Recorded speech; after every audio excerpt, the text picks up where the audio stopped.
Hey guys, what's poppin'? Happy Tuesday. Happy Tuesday. Today we're going to be talking about why you shouldn't lower your prices on your handmade items in an effort to get you to price things accordingly. And there's a way to do it without breaking the bank. I know you don't want to always say no to your family and friends, or you don't know how, but I want to give you a few things to think about. Are those people, those friends, family, coworkers, whoever, are they paying your bills? Or are they trying to stretch what's in their pockets? Because we need to think about that. You don't have the time to be thinking about all that stuff that it took to price your products in the first place on a whim. You don't have time to think about whether you're still going to be profitable if you give a discount. You hear what I'm saying? If you did it for your best friend, your favorite aunt, the neighbor who did you a favor, a coworker, guess what? It all adds up over time. And I'm not telling you that you can never do this. That's not what I'm saying. I'm saying stop doing it all the time. If you are constantly giving discounts, you aren't planning your sales accordingly. Also, you won't have a profitable business, period. Profitability, it's not about quantity, it's about the quality of sales. So ask yourself this: how long would you work for someone else who didn't pay you for the hours you put in? Or how about if you never got paid for overtime? Probably not long, right? So give yourself and your business the same respect and offer the price tag that shows your worth, your brand's worth, and get paid what you deserve. You deserve to be profitable. You've done the calculations and determined that charging the prices you charge will cover your materials and time and give you a profit. If you lower that price, you're eating into your profit. And if you don't make a decent profit, you can't sustain your business. In fact, you're not in business. And what do I always say? If you treat your business like a hobby, it will perform like one. Now, if all that money, sweat, tears, and all the things you put on the side to even make this product or service means nothing to you, keep giving discounts. Watch all your hard-earned hours, materials, tools, and guess what? Write-offs, tax time is coming, go right down the drain. How about this?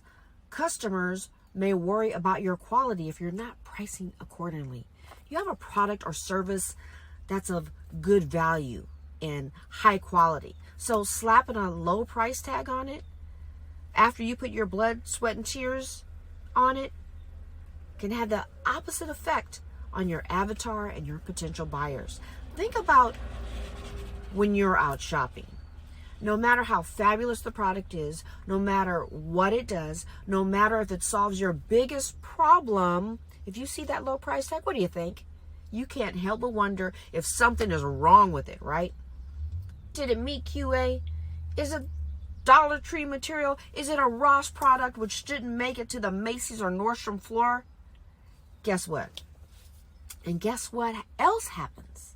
It's hard to change those first impressions. Yes, it is. It's hard to change those first impressions. If you pop up charging low prices, like I just mentioned, you might be giving the impression of low quality, cheap quality. So if those previous buyers saw you at pop-ups, festivals, or you see your products in a brick and mortar, if they bought from you direct at any one point in time, and then they see higher prices, all of a sudden, when you finally come around to put those high price tags on it, if they don't notice difference in the products, because yeah, they're making a comparison, it's going to be super hard to convince them that your product is now worth more. Are you hearing me? It's going to be super hard to convince them. Here's another one. Not targeting your avatar, your ideal customer. You're building the wrong customer base when you don't price accordingly, when you devalue your products. Have you ever heard the phrase, it's cheaper to sell to an existing customer than acquire a new one? You want to keep that customer, but they need to be the right customer paying the right price, okay? Ones who value your work and aren't just looking for a steal. Handmade, it's not about getting a deal. You put a lot of hard work into your products. And you want your customers to understand and, more importantly, value the product or service you're bringing to the marketplace. The moment you put a price tag on your product or service, you are setting the tone with your prices. If customers come to know you for lower prices, that's what they're going to continually expect. Don't set flea market expectations on your luxury product or service, or you'll remain there forever. Here's another one. You could lose customers. What? How do you even mean that? Underpricing is just not sustainable. It's just not sustainable. You've done all this work to attract customers. You're showing all over the place to show the value in what your product does and the problems it solves. But now they expect low prices because that is how you started. That is how you've defined yourself and your products and your services. You've defined yourself and now you're stuck in the cheap zone. So guess what'll happen when you try and raise those prices? Chances are they won't stick around. You'll be back at square one, building a new customer base from scratch.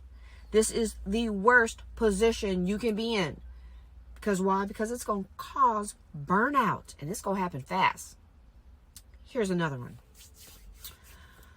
You might be taking money out of other vendors' pockets. Is that what you really want to do? Think about this for a minute. If you're selling a handmade leather belt, and let's say it's calculated and you priced it out to be about $50 each. Other vendors probably have similar prices. But if you decide you could sell more at $20 and lower your price, that sends a message to the consumer. They now think your handmade leather belts should be priced at $20. So they're not buying from anyone at that point except you. But you're not even making any money. Have you ever heard that the thought process has an effect on your success? It does. The ability to make money is about how you see and what you believe your capabilities to be. There's many studies backing up the fact that those positive thoughts will help your brain become more engaged, more motivated, more energetic, more creative, more productive, more resilient. You don't believe me? Read The Secret. Read The Secret by Rhonda Byrne, I think her name is. Or even follow my friend Arthur and financial guru, Takia Diamond. If you're starting your business off thinking that you or your products aren't good enough to charge these prices, you're putting yourself at a disadvantage. Believe in what you're doing. It'll show in your attitude. It'll show in your business, your ethics. And you guessed it, yes, it's going to show in your products. Maybe a few more. You'll be in trouble when you go sell wholesale. I'm not going to talk a lot about this right now. I'll be discussing this more in my Pricing for Profits course this Saturday. But the formula for wholesale pricing is not the free formula you keep seeing on the Google machine.